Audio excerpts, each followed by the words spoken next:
A millionaire saw a homeless woman playing the song of his childhood love and was shocked to see who she was. Before we start the story, let us know in the comments, which city are you watching from? And at the end, don't forget to rate the story from 0 to 10. Enjoy the story, everyone. Henry Smith was walking quickly down the sidewalk when he heard it. The sound of a piano. He stopped right away. The melody moved through the city like an arrow, hitting him right where he least expected, in a memory he had buried for years. It couldn't be. But it was that song. The same one the girl he loved used to play when they were young. The most beautiful and saddest song of his life. Henry looked all around to find where the sound was coming from, then he saw it. A public piano on the sidewalk near a closed movie theater. A woman was sitting there, playing with her eyes closed. Her clothes were dirty and worn. Her shoes had holes, but her hands played the piano in a way that made his heart beat faster. Henry could hardly breathe.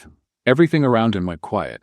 He crossed the street without looking at the cars, like he was hypnotized. That posture, that way of bending her neck, the slight tremble in her hands, he knew all of it. When he got closer to her, he knew for sure. It was her, Alice Collins. She hadn't seen him yet. She kept playing, lost in the music, but Henry was frozen. Part of him wanted to touch her shoulder, another part wanted to go back in time. The girl of his dreams was now a woman who had suffered, almost invisible, hidden under dirt and abandonment. Alice? His voice came out low, barely a whisper. She stopped playing immediately. Silence, as if the whole world had stopped. She opened her eyes. Henry saw her expression change in seconds.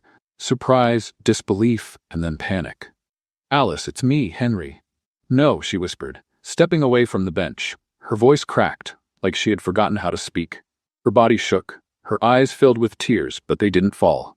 It was pure fear. You can't be here." "Wait." Henry stepped forward and reached out his hand. "I just want—" But she turned and ran. Like seeing him was the worst thing in the world. Like Henry was her worst nightmare. "Alice!" She ran down the sidewalk, stumbling, knocking over boxes, bumping into people. The scarf on her head flew into the street. People stared, confused, but she didn't stop. She turned the corner and disappeared. Henry ran after her but stopped. He couldn't do it, not after seeing that fear in her eyes. He went back to the piano. The bench was crooked. One piano string was still vibrating on its own, making a strange sound. Henry ran his hand over the keys. They were cold, but the memory still burned inside him. Alice, alive, living on the streets, running from him like he was a monster. "Are you okay, sir?" a man passing by asked. Henry just shook his head, staring at nothing. 17 years without hearing from her. 17 years thinking she had chosen to leave. And now, out of nowhere, she was here. And ran from him like he was her greatest enemy. Something was very wrong. She recognized him. And still she ran. What if she hadn't chosen to disappear? What if someone had forced her to? That question kept echoing in his mind as he slowly walked away. There was an important event waiting for him nearby. But now, nothing else mattered. Because one thing was clear. Alice was still playing that song. And maybe she still held the truth about what really happened. Henry went home and couldn't stop thinking about Alice. Why did she run like that? Why that look of fear? He sat in his office, and the memories came flooding back. 17 years ago. Greenfield, a small town in the countryside. "Henry, wait for me," Alice called out, running after him on the way to school. They were 12 years old, best friends since always. "Why are you so slow?" he laughed, stopping to wait for her. "Because my legs are short," she answered, out of breath. They spent every afternoon together, talking under the oak tree in the park. She dreamed of playing piano. He dreamed of owning his own business. "One day we're leaving this town," Alice would say. "We are," Henry agreed. "Together." At 15 and 16, friendship turned into love. First shy kiss, first promises. "When I turn 18, we'll run away," Henry whispered, holding her hand. "To where?" "Chicago, New York, anywhere far from here." "Promise?" "I promise." At 17 and 18, the plans got serious. Henry worked at the gas station. Alice gave piano lessons to kids. Every penny was saved for their escape. "We've almost got $2,000, Henry said one afternoon. "Really?" Alice's eyes lit up. "Just a few more months, and we'll leave this place for good." It was innocent love, true love. But then came that terrible morning. Henry woke up excited. It was the day. They were going to run away. He rushed to the bank. The account was empty. All $2,000 were gone. Desperate, he ran to Alice's house. The house was empty. Mrs. Margaret, the neighbor, called out to him. "Henry, dear. Where's Alice? She left early this morning, with a man in a fancy car." "What man?" "I don't know, but she had a big suitcase, and she looked happy." Henry felt his world fall apart. "Are you sure?" "I'm sure, son, and she left this for you." Mrs. Margaret handed him an envelope. Inside was a note in Alice's handwriting. "Henry, I'm sorry. I met someone who can give me a better life, a life you could never give me. I took the money because I need it. Don't come looking for me. This is best for both of us, Alice." That memory still burned like acid. Henry spent years believing Alice had only been with him for what he could give her, that she waited for him to save enough money and then ran off with someone richer. But now, seeing her like that didn't make sense. If she wanted money, why was she living on the streets, and why was she so afraid to see him? Henry picked up the phone and called Marcus, his private investigator. "I need you to find out information about someone." "Of course, Mr. Smith." "Alice Collins, 32 years old. She's living on the streets here in Chicago." "Any idea where to start?" "She disappeared from Greenfield 17 years ago. I want to know everything that happened." "How soon do you need it?" "Yesterday." Henry stayed up all night thinking about those green eyes filled with fear. The next morning, Marcus called early. "Mr. Smith, I found some information about Alice Collins. Tell me everything."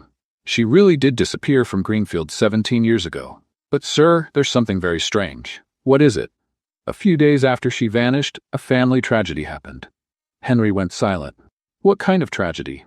"Her parents died, Mr. Smith, and she disappeared right around the same time." The phone nearly slipped from Henry's hand. "How did they die?"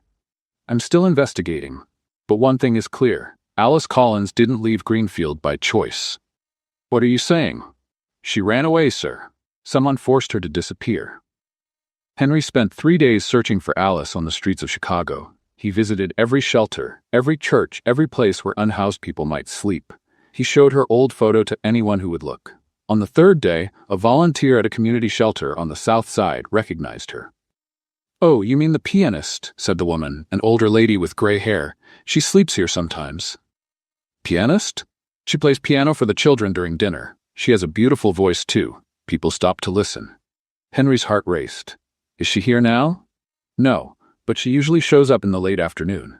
"Do you want to wait?" Henry looked at his watch. 2 in the afternoon. "Yes, I'll wait." He sat on the bench outside and stayed there for 4 hours. Every person who passed made his heart beat faster. Every female silhouette at the corner made him stand. At 6:30, he saw her. Alice was walking slowly down the sidewalk, carrying a torn plastic bag. Her hair was tied back with an old elastic band. She wore the same clothes as the day before, but she walked with her head held high, like she still had her dignity. Henry stood up. She saw him when she was about 30 feet away. She stopped right away. "Alice?" "No."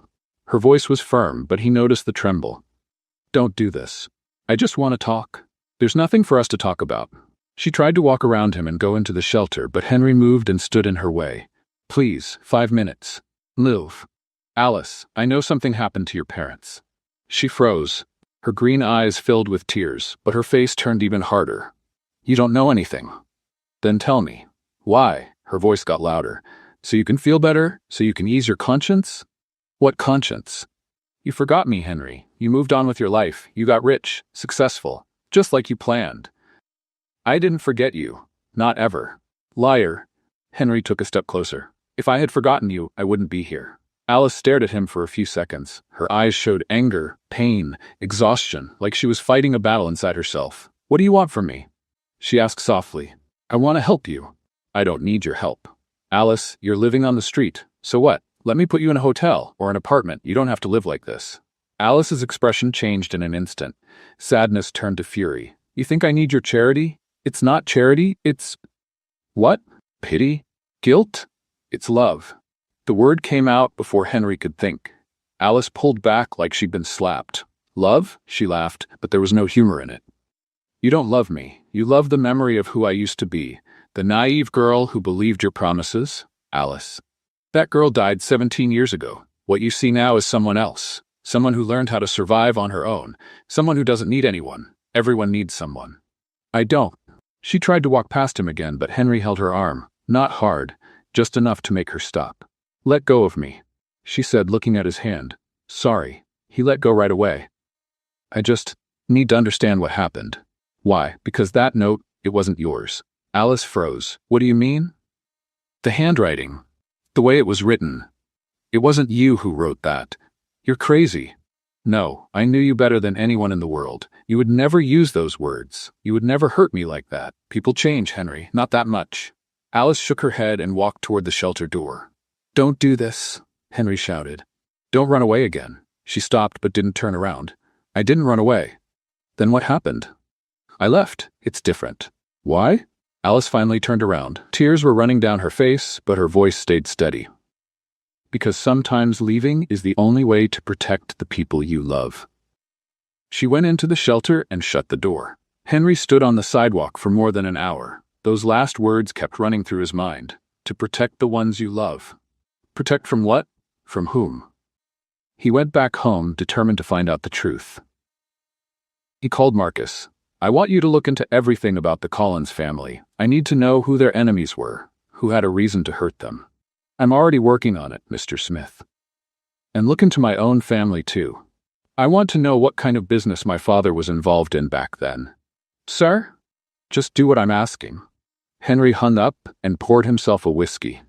There was something bigger behind all of this, something that had torn them apart, and he was going to find out what it was. But what Henry didn't know was that at that very moment, in a fancy office on the other side of the city, a man in an expensive suit was looking at photos taken by a private detective. Photos of Henry talking with Alice in front of the shelter. "Interesting," Marcello Ferrara murmured, Henry's business rival for years. "Very interesting." He picked up the phone and dialed a number. "It's me. I have some information you might be interested in." "What information?" The voice on the other end was harsh. "About your son's marriage to my daughter." "What about it?" "It seems Henry Smith has found a ghost from the past, and this ghost could ruin all our plans." On the other end of the line, Richard Smith stayed silent. "What do you mean?" "The girl is alive, Richard. The girl who almost destroyed your son's future is alive. And they've found each other again." "That's impossible. I have the photos right here. Do you want me to send them?" "Alice Collins died in the fire."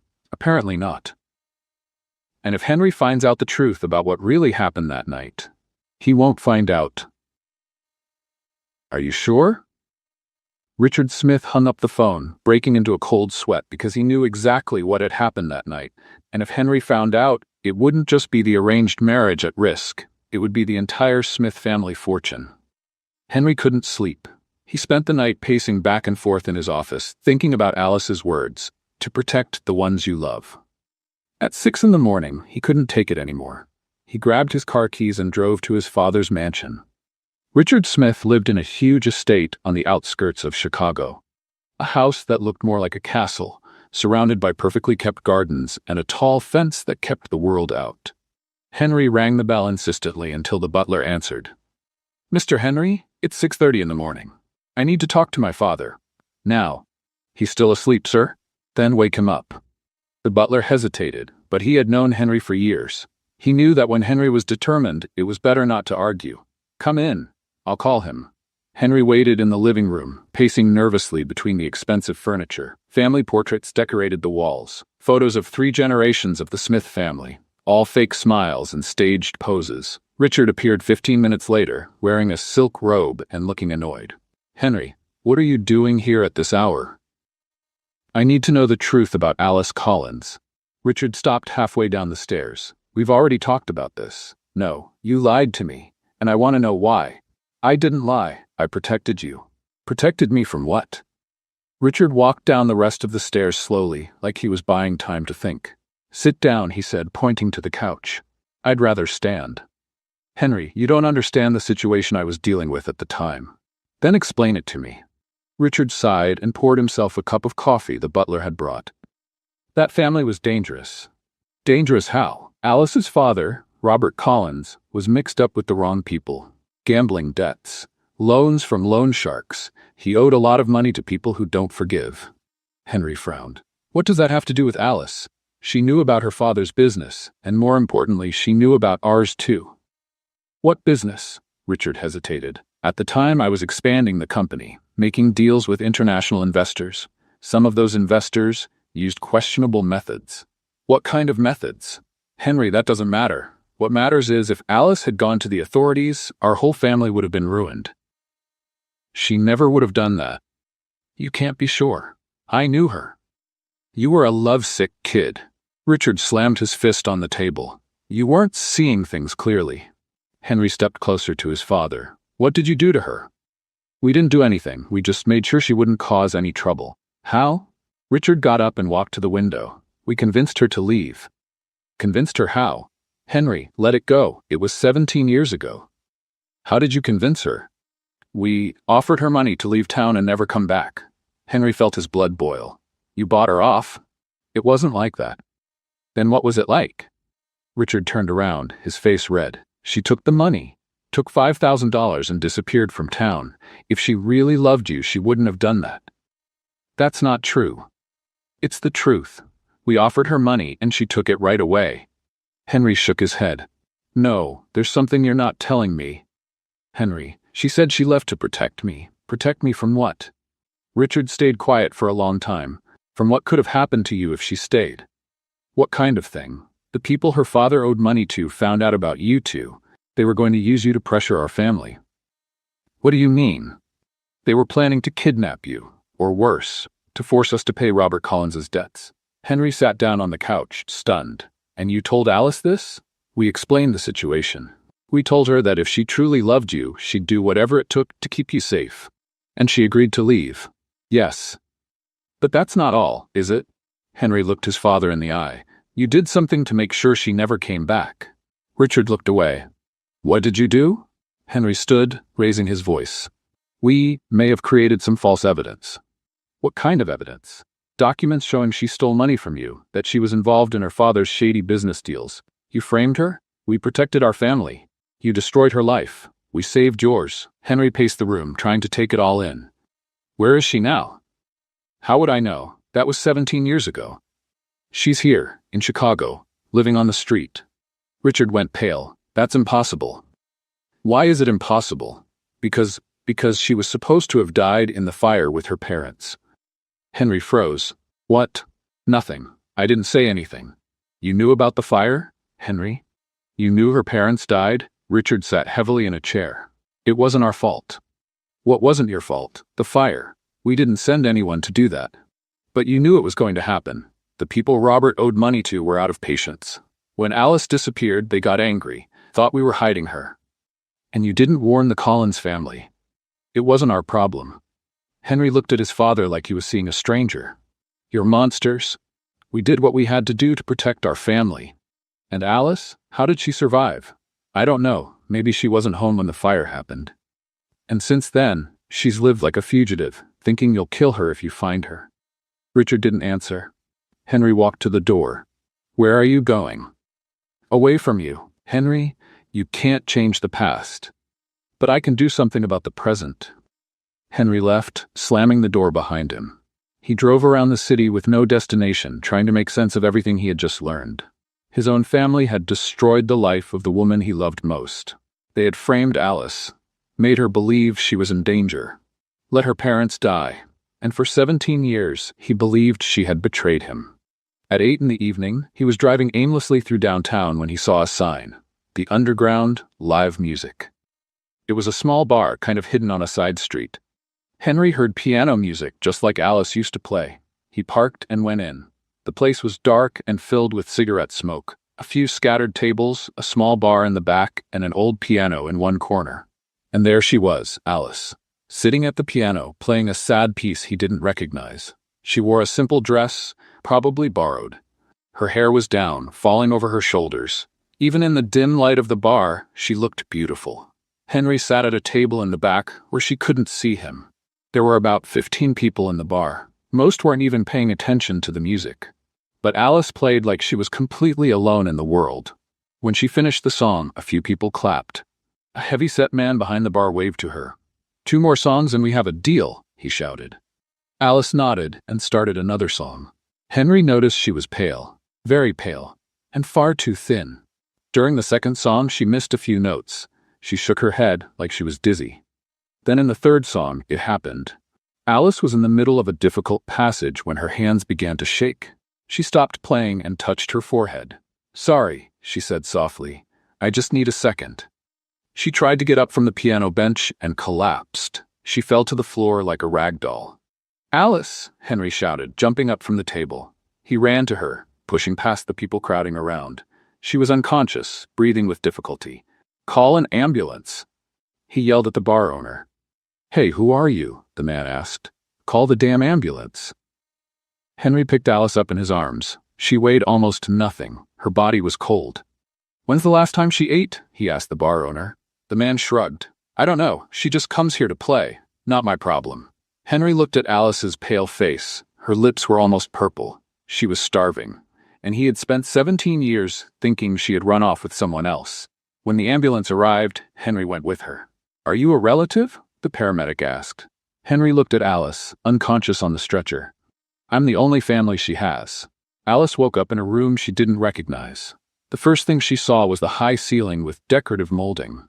Then she noticed the huge bed she was lying in, with Egyptian cotton sheets that cost more than she made in a month. She sat up, startled. "Where am I?" "In my house." Henry's voice came from the door. He was leaning against the doorway, holding a cup of coffee. He wore a white dress shirt with the sleeves rolled up and dark pants. He looked like he hadn't slept. "How did I end up here?" Alice pulled the sheet up to her neck. "You passed out at the bar. Severe malnutrition according to the doctor." "What doctor?" "Dr. Stevens. I paid him to come examine you here." Alice tried to stand but felt dizzy. "I need to leave." "Go where?" "To faint in another bar." "That's none of your business." "It is now." Alice glared at him. "No, it's not. You can't just kidnap me and bring me to your house." "I didn't kidnap you. I saved you." "I didn't ask to be saved." Henry sighed and stepped into the room. "Alice, you almost died. When was the last time you had a real meal?" "I eat." "A piece of bread a day isn't eating." "How do you know what I eat?" "Because I know you, and because it's obvious just by looking at you." Alice got out of bed, steadying herself against the wall. "Where are my clothes?" "The maid took them to wash. They needed it." "Then give me something to wear and I'll leave." "No." "What do you mean, no?" "You're not leaving until you're better." Alice walked up to him, angry. "You can't keep me here." "I'm not keeping you. I'm taking care of you." "I don't need you to take care of me." "Yes, you do. You're literally starving." "So what? It's my life." "Not when I can stop it." They stared at each other for a few seconds, both breathing heavily. "Why are you doing this?" Alice asked, more quietly. "Because," Henry hesitated, "because I still care about you." "No, you don't. You care about your conscience." "That's not true." "It is. You want to feel better about the past." "Alice, I found out some things. I don't want to know about what really happened, about my family, about your parents." Alice turned pale. "Don't talk about my parents. They died in the fire, didn't they?" "Stop. And you had to run because you thought my family would kill you too." "Stop. My father told me everything, about the money they offered you, about the threats." Alice sat down on the edge of the bed, trembling. "You don't know anything. I know you didn't betray me. I know you were forced to leave." "So what? Does that change anything?" "It changes everything." "No, it doesn't." Alice looked up, her eyes full of tears. "My parents are still dead. I kept running for 17 years, and you kept thinking I was a traitor." Henry knelt down in front of her. "Alice, I'm sorry. If I had known." "If you had known what? Would you have fought your family, thrown away your future for me?" "Yes." "That's not true." "It is true." "No, it's not. Because you chose to believe them. You chose to believe I was capable of betraying you. You chose to believe I was only with you for money." Henry lowered his head. "You're right. I chose to believe the easier version, and now what? You want to fix everything? Make me your charity project?" "No, I just want you to stay here until you get better. And then you decide what you want to do." Alice studied him for a long time, a few days, just until I feel better. "Thank you, but I have conditions." "Go ahead." "First, you don't try to convince me of anything. Don't talk about the past. Don't try to make me forgive your family. All right. Second, when I say I'm better, you let me go. No questions. No following. No trying to find me again." Henry hesitated. "Third, this doesn't mean anything. You're not saving me. You're not fixing the past. I'm only here because I need a place to recover. I understand. And fourth, you get my clothes back, washed or not. They're drying. I'll get them." Henry left the room and came back 5 minutes later with a pile of clean clothes. The housekeeper also bought a few things for you. Underwear, a few basic pieces. They're in the closet. Alice picked up her old clothes. I didn't ask for any of this, I know, but you'll need it. She went into the bathroom to change. When she came back, Henry was gone. Alice looked around the apartment. It was huge. 3 bedrooms, living room, dining room, gourmet kitchen, office. The big windows looked out over Lake Michigan. Everything was expensive, elegant, perfect. Exactly the kind of life they used to dream about when they were young. In the kitchen, she found Henry making a sandwich. "Are you hungry?" he asked. "A little. Sit down. I'll make something light." "The doctor said you need to start eating slowly again." Alice sat at the counter and watched him cook. His hands moved confidently like it was something he did all the time. "You learned to cook?" she asked. "I had to learn. I've lived alone for years." "Never got married?" "No." "Why not?" Henry stopped cutting the tomatoes. "I never found the right person. Or you never got over the wrong one." He glanced at her. "Maybe." They ate in silence. Alice was careful to eat slowly, but she was starving. It was the first good meal she'd had in weeks. "Is it good?" Henry asked. "It is. Do you want anything else?" "No, thank you." After lunch, Alice went to the living room. There was a grand piano in the corner, exactly like Henry had promised when they were young. "Do you play?" she asked. "No, I'd bought it thinking..." He stopped. "Thinking what?" "Nothing. I just liked the sound." Alice ran her fingers over the keys without pressing them. "It's a beautiful instrument. You can play if you want." "No." "Why not?" "Because I don't want to." In the next few days, they settled into a strange routine. Henry left for work in the morning. Alice stayed home, resting, reading, watching TV. He came back in the late afternoon and they cooked dinner together. They didn't talk much. When they did, it was about small things. The weather, the news, the food. But there was always a quiet tension between them. Glances that lasted a second too long. Hands that almost touched when they passed something to each other in the kitchen. Memories that hung between them like ghosts. On the 3rd day, Alice was feeling much better. She had gained some weight. Color had come back to her face. She was ready to leave. But something kept her from telling Henry. Maybe it was because, for the first time in 17 years, she felt safe. Or maybe it was because being near him, even with all the past pain, still made her heart race. On the 4th day, they were cooking together when Alice bent down to get a pot from the lower cabinet. When she stood up, something slipped from her neck and fell to the floor with a metallic clink. Henry bent down to pick it up. It was a necklace. A thin silver chain with a small heart-shaped pendant. He recognized it immediately. It was the necklace he had given Alice for her 16th birthday. The first gift he ever bought with his own money. You still have this?" he asked, holding the necklace. Alice blushed. "I forgot I was wearing it." "Alice, you've kept this for 17 years?" She tried to take the necklace back, but Henry stepped away. "You kept it. It doesn't mean anything." "It does mean something. It doesn't. If you had really betrayed me, if you had really left just for the money, you wouldn't have held on to this." Alice stopped reaching for the necklace. "Henry, you never stopped loving me." Tears welled up in Alice's eyes. "Don't do this. Just like I never stopped loving you. Please stop." Henry moved closer, holding the necklace. 17 years, Alice. 17 years wearing this. Why? Because I'm a fool.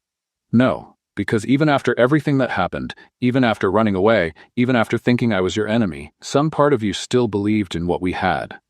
A tear ran down Alice's cheek. And what if I did believe? What difference does it make? Henry held the necklace out to her. It means maybe it's not too late to fix things. Alice looked at the necklace, then at Henry. And for the first time in 17 years, she started to consider that maybe her heart had been right, and her head wrong. Later, Marcelo Ferrara was sitting in his office on the top floor of a building in downtown Chicago, looking over the photos his private detective had taken. Henry Smith, going in and out of his apartment with a thin woman with brown hair. The same woman he had carried out of a bar on the outskirts of town. Marcelo smiled. This was exactly the kind of information that could bring Henry down for good. "Patricia," he called his secretary over the intercom. "Call that journalist from the Chicago Tribune, the one who owes me a favor." "Yes, Mr. Ferrara." Marcelo picked up the phone when it rang. "Mike, it's Marcelo. I've got a story you're going to want." "What kind of story?" Henry Smith, the billionaire CEO, is sheltering a homeless woman in his apartment, an old girlfriend from his youth. She's been living on the streets, playing piano for money. How do you know that? I have pictures and witnesses. I can prove it all. What's the angle? Think about it. Cold-hearted billionaire ignores the homeless for years, but as soon as he finds out one of them was his teenage sweetheart, suddenly he wants to play hero. It's pure hypocrisy. It'll ruin his reputation. And what's in it for you? Let's just say Henry and I have a few business disagreements. Send me the photos. If the story holds up, I'll publish it tomorrow. Marcelo hung up, satisfied, and muttered, Henry Smith always thinks he's better than everyone. Mr. Perfect, the ideal son, the model businessman. Now everyone would see he was just like any other man, weak when it came to a woman. Across town, Richard Smith was having a very different kind of meeting. The family patriarch was sitting in the library of his mansion with 3 other men, all in dark suits, all with serious expressions. This is getting out of control, Richard said. My son is sheltering the Collins girl. I thought she died in the fire, said one of the men, James Morrison, a longtime partner of the Smith family. Apparently not, and if she starts talking about what she knows. What could she know? She was just a teenager, said another man. She was a sharp teenager, and her father found out a lot before he died. Richard, are you sure she's really a threat? Asked the third man. You don't understand. That girl was obsessed with my son. She always wanted to know everything about our family, asked questions, dug around, and her father was trying to use that information to blackmail us. So what do you want us to do? First, I'll talk to Henry. Make him see he needs to stay away from her.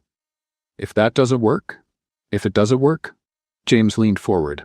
We'll have to take more serious action. Richard, are you saying? I'm saying we need to protect our family, just like we always have.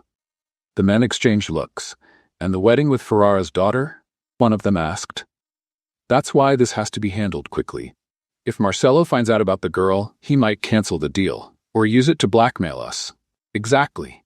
That's why she needs to disappear. Again. At that very moment, in Henry's apartment, Alice was in the kitchen preparing dinner. It had been a strange afternoon. After the moment with the necklace, they had grown closer, but also more tense, like something had shifted between them, but neither one of them knew exactly what it was. Alice was chopping vegetables when she heard the door open. Henry? She called. It's me, he answered, but his voice sounded different. Tense. She walked into the living room and saw he wasn't alone. 3 men in suits were with him, all older, all with serious, unfriendly faces. Alice, Henry said, forcing a smile. These are business partners of my father. The men looked at her like she was something beneath them. Miss Collins, one of them said. We've heard a lot about you. Alice felt a chill. You know me? We know your family, another replied. We're very sorry for the loss of your parents. The way he said sorry didn't sound sincere. It sounded like a threat. Henry, Alice said quietly, I'm going to the bedroom.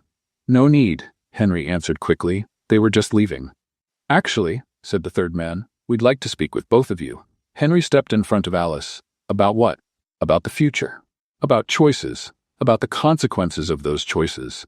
Say what you mean. Henry, you have responsibilities. To your family, to your business, to your future. So what? And Miss Collins could complicate those responsibilities. Alice felt her blood run cold. It was the same conversation from 17 years ago. Are you threatening me? She asked. We don't threaten anyone. One of the men replied with a cold smile. We simply clarify situations. Get out of my house, Henry said, his voice low and dangerous. Henry, don't be rash. Think about what's at stake. I said, get out. The men looked at each other. We'll go. But this isn't over. When they left, Alice sat down on the couch, shaking. They're back, she whispered. Who's back? The same men. The ones who forced my father to do those things, the ones who killed my parents. Henry sat next to her. Alice, they're not going to do anything. I won't let them. You don't understand. They won't stop until they get what they want. And what do they want? For me to disappear again. For good this time. Henry took her hands. That's not going to happen.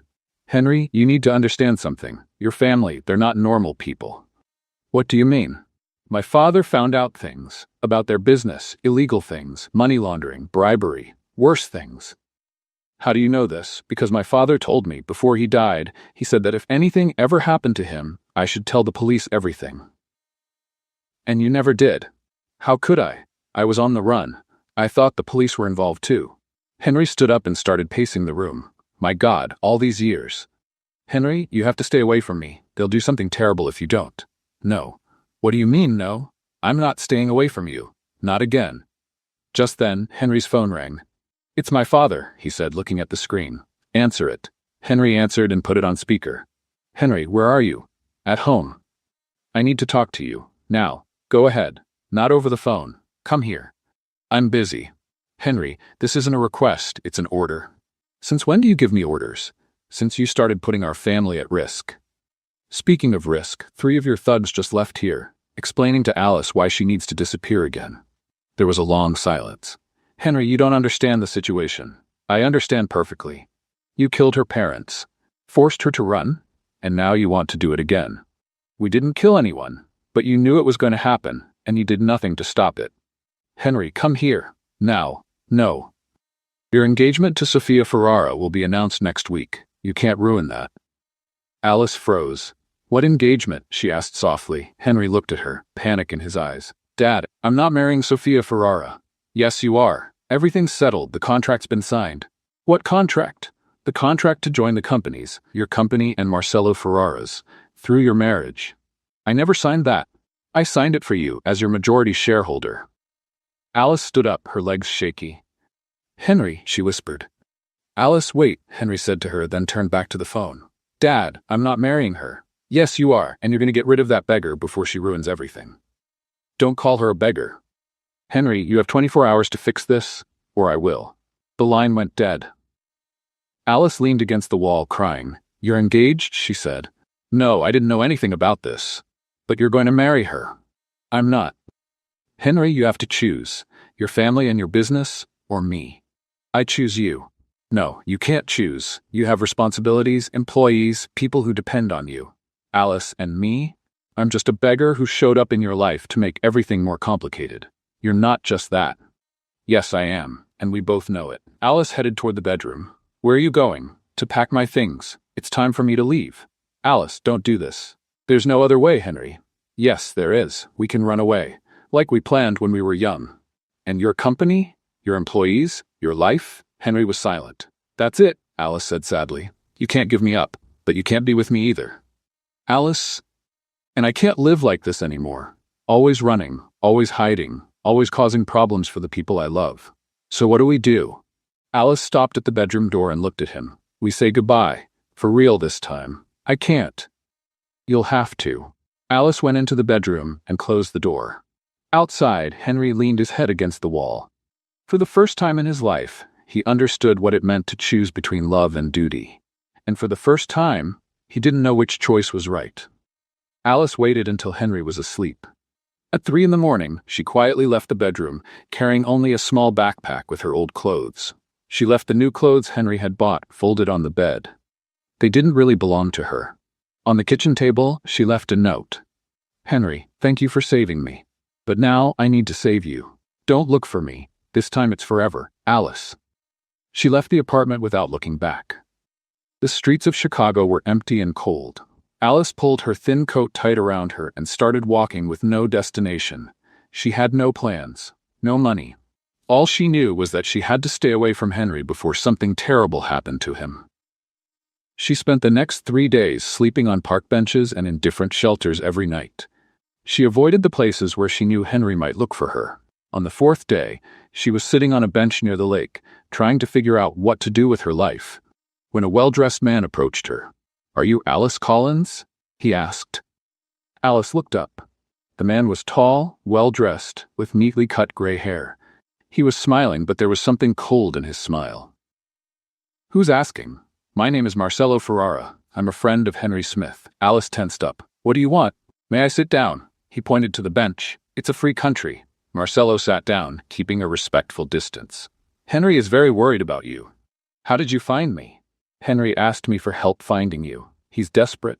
Alice studied the man's face, suspicious. Why would he ask you for help? Because I have resources, private detectives, contacts in the city. And why would you help him? Because I care about Henry's well-being, and it's clear that you're important to him. Alice shook her head. I've left his life, for good. But he doesn't want you to leave. It doesn't matter what he wants. It's better this way. Marcelo leaned forward, his voice softening. Alice, can I be honest with you? Go ahead. Henry's in a complicated situation. His family is pressuring him to marry my daughter. Alice felt a stab in her chest. Your daughter? Sophia. It's an arranged marriage. Purely financial. Henry doesn't love her, but he's going to marry her anyway. Unless he has a good reason not to. Alice frowned. What kind of reason? You, me? If Henry can show his family that he has someone he truly loves, someone worth fighting for, maybe they'll change their mind about the arranged marriage. And why are you telling me this? Don't you want your daughter to marry him? Marcelo sighed. I want my daughter to be happy. And she won't be happy married to a man who loves someone else. Alice thought for a few seconds. Even if that's true, I can't help Henry. Look at me. I'm a beggar. That can be changed. How? Let me help you. A place to live. Decent clothes. A job. So you can stand on your own and show the Smith family you're a respectable person. Why would you do this? Because I believe in true love, and it's clear that you two love each other. Alice hesitated. Part of her knew she should be suspicious, but another part of her desperately wanted to believe there was a chance. What do you want in return? Nothing. Just that you give Henry a chance to fight for both of you. I don't know. Alice, you can spend the rest of your life running, or you can fight for what you want. Marcelo stood up and took a card from his pocket. This is the address of a hotel. It's already paid for a week. And here, he handed her an envelope. Is money for you to buy clothes and get ready. Alice took the envelope, still suspicious. Why are you being so kind? Because I recognize a true love story when I see one. Marcelo took a few steps back, then turned around. Oh, Alice? Yes? There's a dress in your hotel room. It's for a dinner tomorrow night. Henry will be there. It might be a good chance for you two to talk. What dinner? You'll find out when you get there. Marcelo smiled and walked away. Alice stood still, holding the envelope. Everything felt too good to be true, but she was so tired of running. The next day, Alice went to the hotel. It was elegant, but not over the top. The room was small, but clean and comfortable. In the closet, there was a simple but beautiful navy blue dress, along with shoes and a small purse. Alice took a long shower, got ready, and went to the dinner at the address Marcelo had given her. It was a fancy restaurant. Alice felt out of place among all the well-dressed men and women, but she took a deep breath and went in. A waiter led her to a table in the back of the restaurant. Mr. Henry will be here soon, he said. Alice waited for 20 minutes. Henry didn't show up. She started to feel nervous when she noticed people staring at her, whispering, pointing. She stood up to leave when 2 security guards appeared beside her table. Ma'am, you need to come with us. Matt, one of them said. Why? You're a suspect in a theft. What do you mean, theft? The purse you're carrying was stolen from a store earlier today. Alice looked down at the purse Marcelo had left in the hotel room. That's not true. This purse was a gift. You'll have to explain that at the station. Alice was arrested in shock. At the police station, she found out that not only the purse, but also the dress and shoes had been reported stolen. Someone had set her up, and she had walked right into the trap. 3 hours later, Henry stormed into the police station like a hurricane. Where is she? He shouted at the officer. Mr. Smith, she was arrested for theft. I can't just let her go. How much are these things she supposedly stole? About $300. Henry pulled out his wallet and threw $1,000 on the desk. Now you can let her go. Sir, that's not how it works. Yes, it is. I'm paying for what was stolen, dropping the charges, and she walks out. Now, 10 minutes later, Alice walked out of the cell. Henry, how did you? Marcus called me. He has contacts in the police. I didn't steal anything. Someone set me up. I know. It was Marcelo. How do you know that? Because he's done the same thing to others. It's what he does. They walked in silence to Henry's car. Alice, I'm sorry for everything, for my family, for what they did to you, for not protecting you. Henry, no. Let me finish. He stopped and turned to her. I choose you. You can't choose? Yes, I can. I'll walk away from the company, from the money, from everything. Don't do that. I've already made up my mind. Henry, you'll regret it. The only thing I regret is losing 17 years without you. Alice looked into his eyes and saw he meant every word. And what if your family comes after us? Then we'll face it together. And what if we don't make it? At least we tried. Henry stepped closer to her. Alice, I love you. I've always loved you. And if you give me a chance, I'll spend the rest of my life proving it. Tears ran down Alice's face. I love you too. Then stay with me. Forever. This time, Alice didn't run. This time, when Henry leaned in to kiss her, she kissed him back. Their first kiss in 17 years. And everything that had happened between them disappeared. Only that moment remained. Only that love. The love that had survived everything. The morning after the kiss, Alice woke up in Henry's apartment feeling different. For the first time in 17 years, she didn't feel like running. Henry was already in the kitchen making breakfast. When he saw her, he smiled in a way that made her heart race. Good morning, he said. Good morning. They had breakfast in silence, but it wasn't an awkward silence. It felt like something had settled between them. Alice, Henry said after a while, I have a proposal for you. What kind of proposal? A job. Alice raised her eyebrows. A job. My company is starting a new project, restoring old pianos for public schools. It's a social program that'll run for a year. And what does that have to do with me? I need someone who knows music, someone who can tell the value of an instrument, someone to lead the project. Alice set her coffee cup down. Henry, I don't know anything about leading projects. But you know everything about pianos and music. That's what matters. You're making up this job for me. I'm not. The project is real. It's been in the works for months. I just hadn't found the right person to lead it. Alice looked at him, unsure. And you think I'm the right person for this? I'm sure of it. Henry, I lived on the streets for years. I don't have a college degree. I don't have experience in business. You have something better than a degree. You have a passion for music. That's not a qualification for a job. It's the only one that really matters. Alice got up and walked to the window. Why are you doing this? Because I believe in you. Or because you want to keep me close? Henry walked over to her. Maybe both. Alice turned to face him. I don't want to be your charity case. You're not. You're the most qualified person for this job. How can you be so sure? Because last night, after you fell asleep, I heard you playing the piano. Alice blushed. You heard me? It was the most beautiful thing I've ever heard. Even after all those years on the street, you still play like an angel. Henry? Alice, take the job. Not for me, for you, so you can do what you love again. Alice thought for a long moment. How much does it pay? $5,000 a month. That's a lot of money.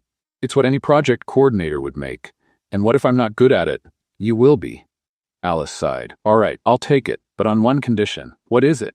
If it doesn't work out, you let me leave. No drama, no trying to talk me into staying. Deal. And one more thing. Go ahead. This is work. Don't mix it with. She pointed between them. With this. Henry smiled. Got it. During work hours, we're co-workers. Exactly. And after work? Alice blushed. We'll see. In the days that followed, Alice started working on the project. At first, she felt lost in the business environment. Meetings, spreadsheets, reports, it was all new to her. But when they visited the first school to check the pianos that needed repair, Alice came alive. This piano is over 50 years old, she said, running her fingers over the keys. The wood's still in good shape, but it needs tuning and some new parts. You can tell all that just by playing it? Asked Marcus, Henry's assistant. Every piano has a personality. You learn to listen to what they're trying to say. Henry watched Alice work with a smile. It was like she had come back to life. How many pianos can we restore with the budget we have? He asked. About 20, maybe 25 if we can get some good used parts. And how many schools would that help? About 10. Each school would get 2 or 3 pianos. Perfect. Over the next few weeks, Alice threw herself into the work. She visited schools, inspected instruments, and coordinated teams of restorers. It was like she'd found her true calling. And the connection between her and Henry kept getting stronger. Little moments stolen during the day, hands brushing as they passed papers, glances that lasted a bit too long. But Alice still kept her emotional guard up. Why don't you trust me? Henry asked one afternoon after she turned down his invitation to dinner. I do trust you.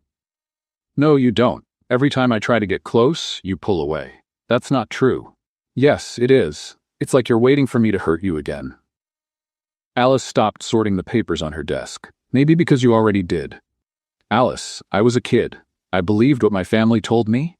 And if they tell you something else now, will you believe them again? No.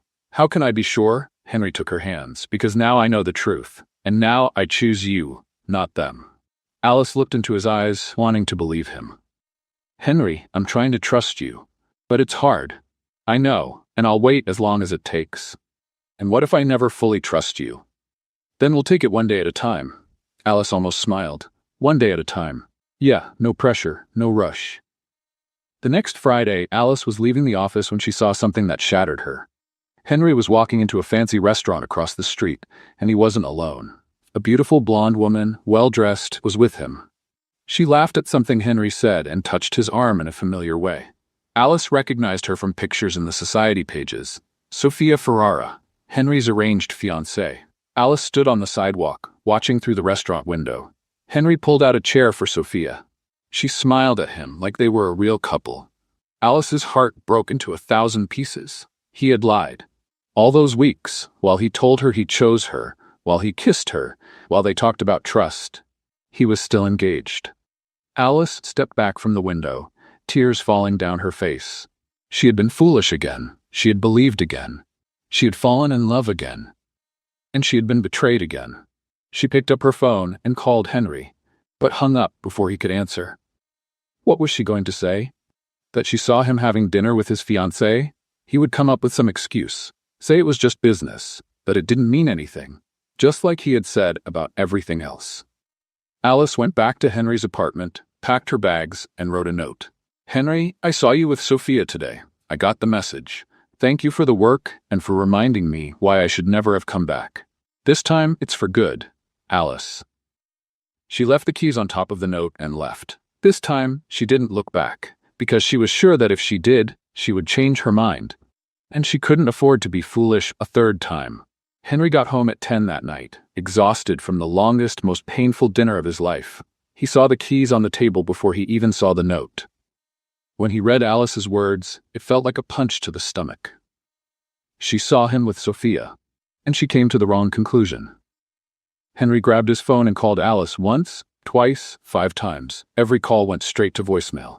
He left the apartment and drove to every place he thought she might be. The shelter where he had found her, the bar where she used to play, the park where they had reunited. Alice had disappeared again. Henry spent the whole night searching. The next morning, he hired 3 private detectives to find her. It took 2 days. She was in a cheap hotel on the edge of the city, registered under a false name, but the receptionist recognized her from the description. Henry knocked on her door at 6 in the morning on the 3rd day. Alice, open the door. I know you're in there. Silence. Alice, please, let me explain. There's nothing to explain. Her voice came from the other side of the door.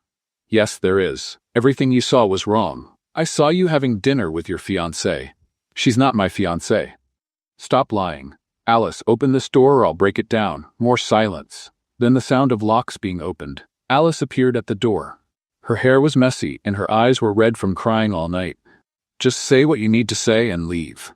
Can I come in? No, Alice, please. Say it right here, Henry sighed.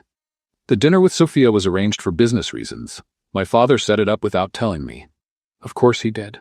It's true. He said if I didn't go, he would cancel the piano project. He'd leave all those schools without music. How convenient. Alice, I spent the whole dinner telling Sophia I couldn't marry her, and she was fine with that? No, she was furious, but I made it clear I love someone else. Alice stared at him, still suspicious. Why should I believe you? Because you know me. I thought I knew you. Henry stepped closer to her.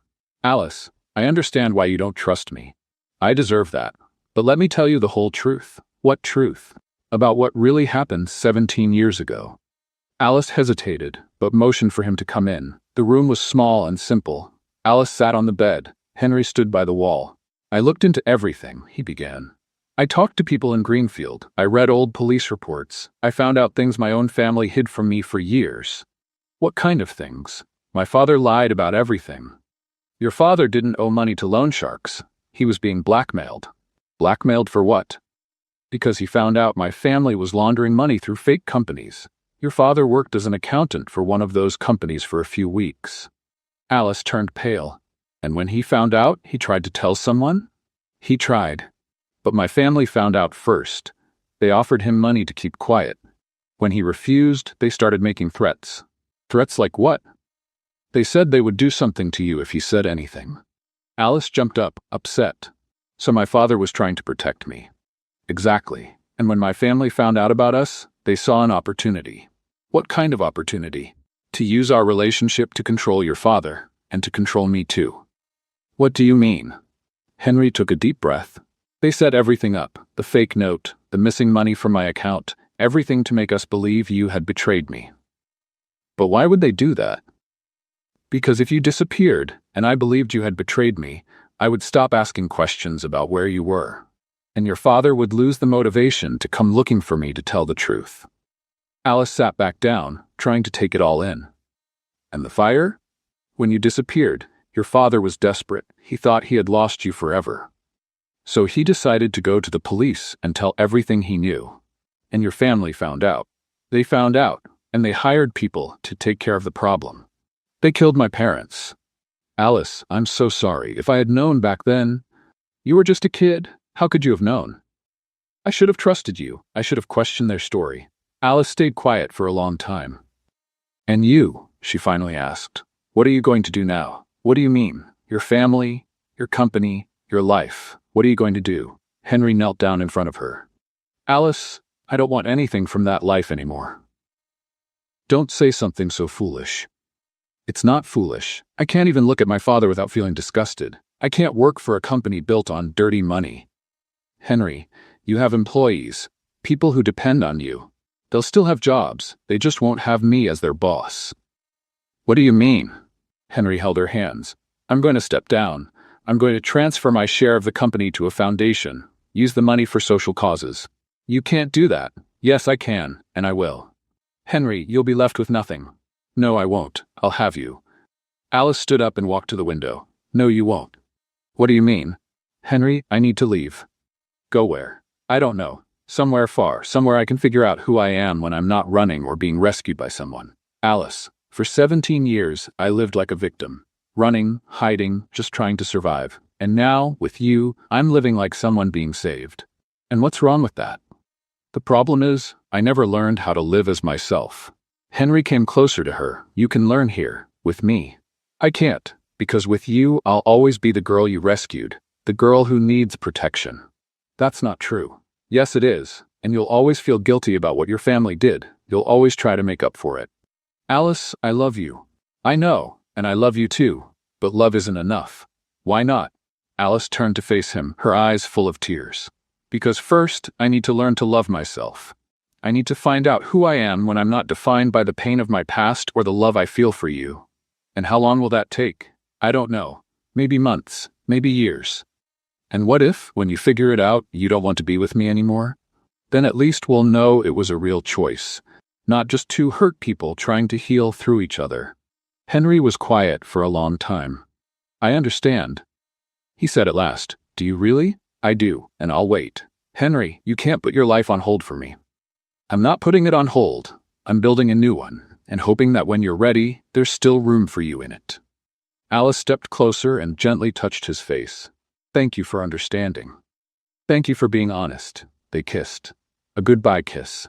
Sweet and sad at the same time. The next day, Henry called an emergency meeting with the board of Smith & Associates. Gentlemen, he said, looking each one in the eye, I'm stepping down as CEO, and I'm donating all my shares to the musical education foundation I just created. The room went completely silent. Richard Smith stood up, red with anger. Are you out of your mind? On the contrary, Dad, I'm finally thinking clearly. You're going to destroy everything we built. You destroyed it when you destroyed innocent lives. Henry, the meeting's over. Have a good day, gentlemen. Henry walked out of the room, leaving the chaos behind. For the first time in years, he felt free. 6 months later, Alice was teaching piano at a public school in Detroit when she received a letter. There was no return address on the envelope, but she recognized the handwriting right away. Henry. Inside was an elegant invitation and a handwritten letter. Alice, I'm organizing a benefit concert to raise money for the music program in Chicago's public schools. I'd like you to be the main pianist. I know you're building your own life now, and I respect that. But this concert could help hundreds of children get access to music. I hope you'll consider it. With love, Henry. Alice read the letter 3 times. Over the last 6 months, she had worked hard to build a life of her own. She rented a small apartment, got a job at a school, and was seeing a therapist to deal with her past trauma. And it was working. For the first time in her life, she felt whole. But she still thought about Henry every day. "Miss Collins?" One of her students, Sarah, interrupted. "Are you okay?" "Yes, sweetheart. I just got some interesting news." "Good news or bad?" Alice smiled. "I don't know yet." That night, Alice called the number on the invitation. "Hello." Henry's voice made her heart race. "It's me." "Alice." He looked genuinely surprised. "You got the letter." "I did." "And? Why me?" "There are much better pianists in Chicago. Because you understand the project. You know what it means to give music to children who never had that chance." "Henry, I haven't played professionally in years. You play every day at school. For 8-year-olds, not for a gala audience." "Alice, I trust you more than any professional pianist." Alice hesitated. "When is the concert?" 3 weeks from now, at the City Theater." "City Theater?" Alice almost choked. "Henry, that's the most important theater in the city." "I know, and you're going to be perfect. You're out of your mind. Maybe. Do you accept?" Alice took a deep breath. "All right, but only for the cause. For the kids." "Of course. Just for the cause." "And Henry?" "Yes?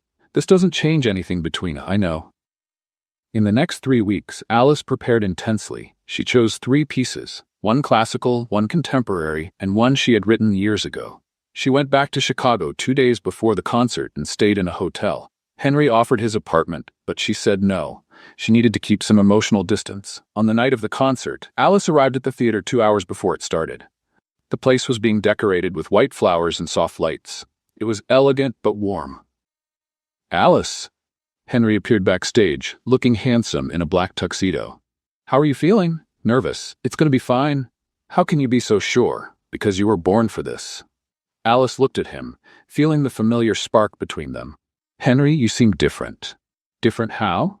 "Lighter, happier." "That's what happens when you stop carrying around lies." "How's your family?" "My dad won't talk to me. My mom calls me secretly sometimes. My brother thinks I've lost my mind." "Do you regret it?" "Regret doing the right thing? Never." The theater began to fill. Alice peeked through the curtain and saw hundreds of well-dressed people taking their seats. "Oh my God," she whispered. "There are so many people." "We raised over $500,000 just from ticket sales," Henry said proudly. $500,000? And the auction donations should go over $1 million. "Henry, that's amazing. That's the power of music and the right person playing it." The concert started at exactly 8. Alice walked onto the stage and sat at the grand piano, shining under the spotlights. The theater was completely silent. She began with Chopin. The first notes flowed from her fingers like water. The music filled every corner of the room, touching every heart in the audience. When she finished, the crowd burst into applause. The second piece was contemporary, full of energy and passion. Alice got lost in the music, forgetting where she was, forgetting the crowd. More thunderous applause. "Ladies and gentlemen," Henry's voice came through the speakers, "before the final piece, I'd like to say a few words." Alice looked at him, confused. This wasn't in the program. Henry walked onto the stage with a microphone. "Tonight isn't just about music," he began. "It's about second chances. About truth, about love that survives time and lies." Alice felt her heart start to race. "A few months ago, I found out my family had done terrible things. They ruined innocent lives to protect dirty secrets." A quiet murmur ran through the audience. "And one of the lives they destroyed is the woman at the piano tonight." All eyes turned toward Alice. "Alice Collins lost her family because of my family's greed. She was forced to live like a fugitive for 17 years, and all that time, I believed a lie." "Henry," Alice whispered, but the microphone picked it up. "Alice, I'm sorry. For believing them. For not trusting you. For all the years we lost." Tears ran down Alice's face. "And to everyone here tonight," Henry went on, "I want you to know that I've given away my entire fortune to support music education programs because I've learned that dirty money doesn't bring happiness. But music heals everything." The audience was completely silent. "Alice," Henry turned to her, "I love you. I've always loved you. And if you'll let me, I want to spend the rest of my life making up for the time we lost." Alice stood up from the piano bench, trembling. "Henry, you can't do this here, in front of all these people." "Yes, I can. Because I want the whole world to know that you are the most important person in my life." "You're crazy." "I am crazy about you." The audience began to applaud. Alice looked at all those people, then at Henry. "The last piece," she said quietly, "is for you." She went back to the piano and started to play the song she had written when she was 17. The music she used to play when she thought about Henry during those cold nights on the street. It was a sad melody, but beautiful, full of longing and hope. When she finished, there was no applause, there was silence. The kind of silence that happens when something sacred has just been shared. Then slowly, one person started clapping, then another. In a few seconds, the whole theater was standing, applauding. Alice stood up and bowed. As the theater started to empty, Henry went up to her. "Alice, that was beautiful," she said, still emotional. "The concert, your speech, everything. So do you forgive me?" "Henry, I forgave you a long time ago, and do you want to try again? You and me?" Alice looked him in the eye. "I do, but first I need to finish something." "What?" "I need to go back to Detroit, finish the semester with my kids. And after that?" "After that, we'll see," Henry smiled. "Can I visit you?" "Yes." "Can I call you every day?" "Yes." "Can I love you from afar until you're ready?" Alice came closer and gave him a gentle kiss. "Yes." But when Henry went to get the car, Alice was already gone. She had only left a note. "Henry, thank you for the most beautiful night of my life. But I still need a little more time. Love, Alice." Henry smiled and put the note in his pocket. This time, he didn't panic. This time, he understood. And this time, he would wait as long as it took. 3 weeks went by after the concert. Henry tried calling Alice every day, but her phone was always turned off. He sent flowers to the hotel where she had been staying, but found out she had already checked out. He hired detectives to find her, but Alice had disappeared without a trace. "Mr. Smith," said Marcus, his former assistant, during a lunch, "maybe it's better to accept that she needs space. I just want to make sure she's okay." "And what if she doesn't want to be found?" Henry sighed. "Then I'll respect that." But deep down, he couldn't stop searching. In the 4th week, he got a call from a detective. "Mr. Smith, I found Alice Collins." Henry's heart raced. "Where is she?" "In a small town called Riverside, 2 hours from Chicago. She's working at a public school as a music teacher." "Are you sure?" "Absolutely. She rented an apartment and is listed as an employee at Riverside Elementary School." Henry wrote down the address. "Thank you. Sir, can I make a suggestion?" "Go ahead. Maybe you should think carefully before going there. If she wanted to disappear, it's because she needs time." Henry hung up and stared at the address for an hour. Marcus was right. The detective was right. But he needed to see her, even from a distance, just to make sure she was happy. The next day, Henry drove to Riverside. It was a small, friendly town. Simple houses, tree-lined streets, the kind of place where everyone knows everyone. The school was in the center of town, an old but well-kept building, with a colorful playground and kids playing in the yard. Henry parked across the street and waited. At 3:30 in the afternoon, he saw Alice coming out of the building. She looked different. Lighter. She wore a simple, colorful dress, her hair down, and she was smiling at a group of kids who were following her to the gate. "Bye, Miss Alice." The kids shouted. "Bye, my dears. Don't forget to practice." Henry watched Alice walk down the street to a small apartment a few blocks away.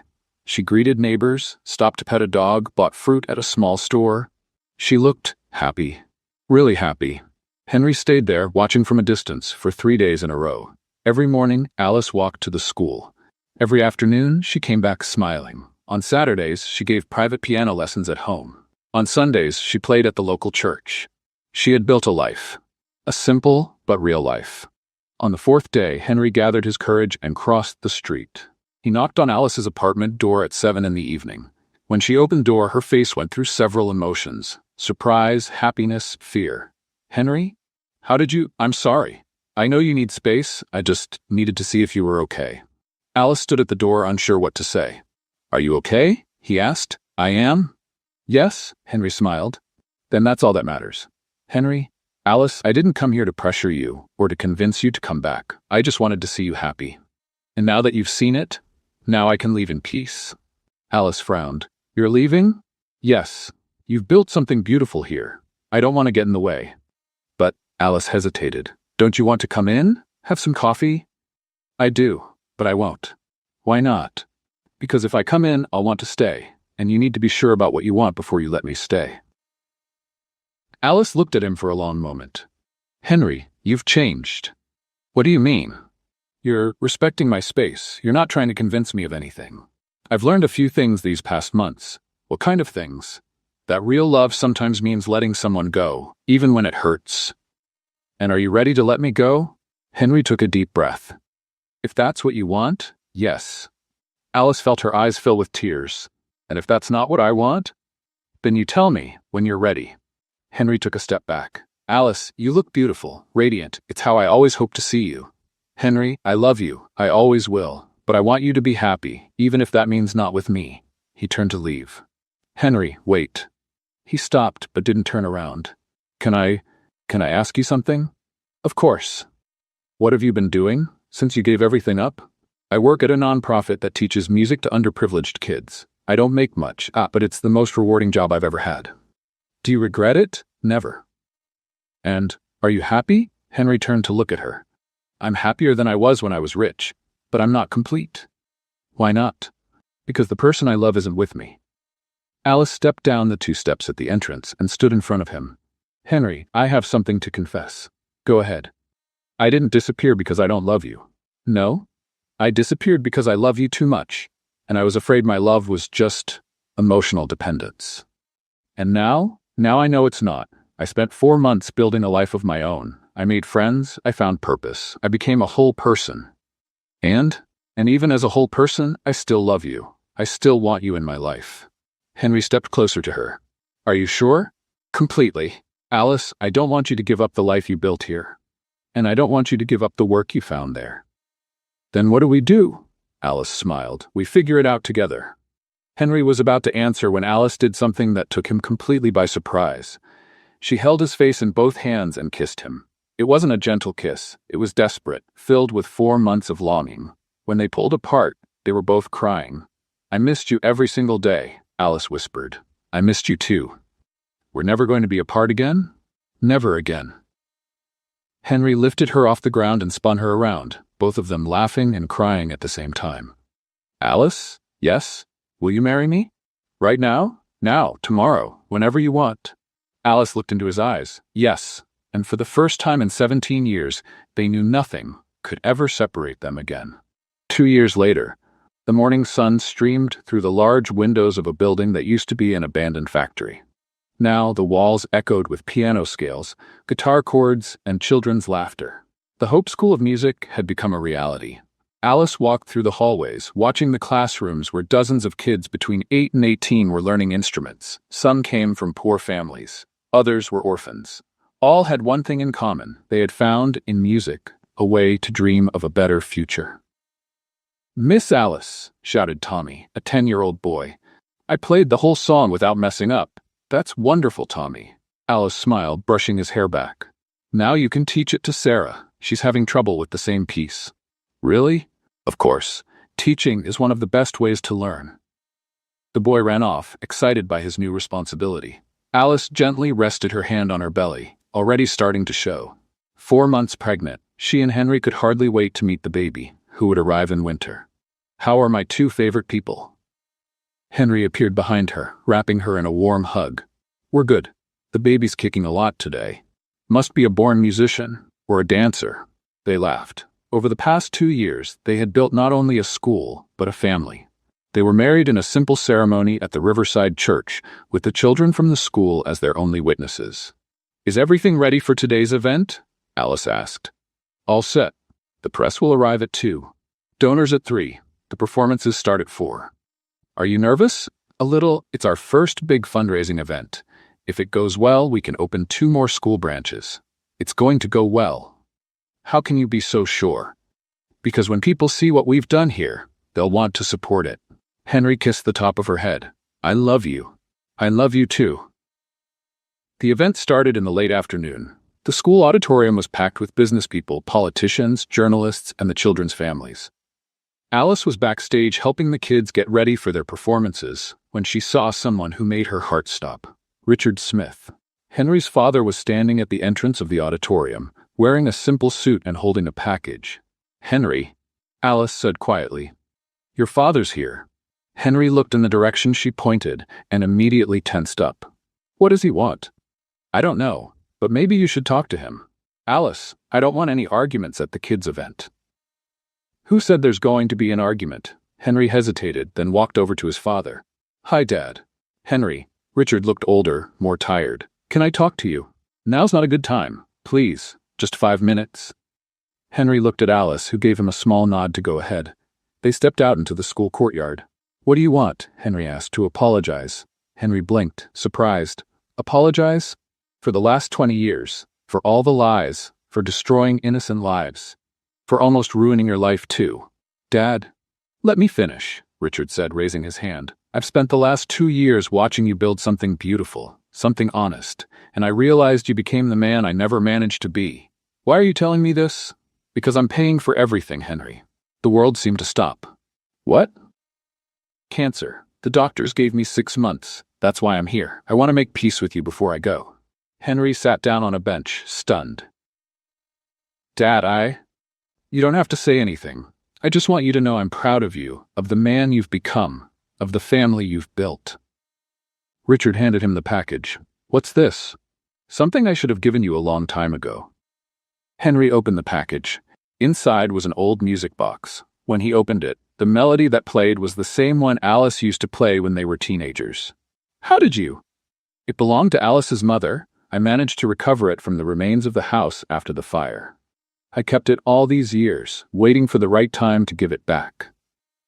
Henry looked at the music box, moved. Dad, thank you. No, thank you, for showing me it's never too late to do the right thing. They hugged for the first time in years. When they returned to the auditorium, the performances had already begun. Henry found Alice and handed her the music box. What's this? She asked. It was your mother's. Alice opened the box and heard the familiar melody. Tears ran down her face. How did you get it? My father kept it all these years. Alice looked at Richard, who was sitting in the back row, and waved. He waved back, smiling. The final performance of the night was Alice's. She walked up to the stage, sat at the piano, and began to play the same melody from the music box. The melody that had brought her and Henry together when they were young. The melody that had carried her through the hardest years. The melody that would now be passed on to a new generation. As she played, Alice looked out at the audience. She saw Henry, his hands gently resting on her belly. She saw Richard, quietly crying. She saw dozens of children who now had a chance to dream, and she knew she was exactly where she was always meant to be. When she finished playing, there was complete silence. Then, slowly, one child began to clap, then another. In seconds, the entire auditorium was on its feet, applauding. Henry walked up to the stage and kissed Alice. Thank you, he whispered. For what? For showing me that music can heal anything. Alice smiled and placed her hand on her belly. Our daughter is going to be born into a world full of music. How do you know it's a girl? Mother's intuition. And what name do you want to give her? Alice looked at the music box sitting on the piano. Melody. Melody Smith. Perfect. And in that moment, with the melody still echoing through the air, Alice knew she had found her happy ending. It wasn't the ending she had dreamed of when she was a teenager. It was better. Because that melody, born in the past, now carried a future no one could ever silence. What did you think of Alice and Henry's story? Share your thoughts in the comments. On a scale from 0 to 10, how would you rate this story? Subscribe to the channel and turn on the notification bell to keep up with all our stories, and take a moment to check out more touching stories by clicking here at the end of the video.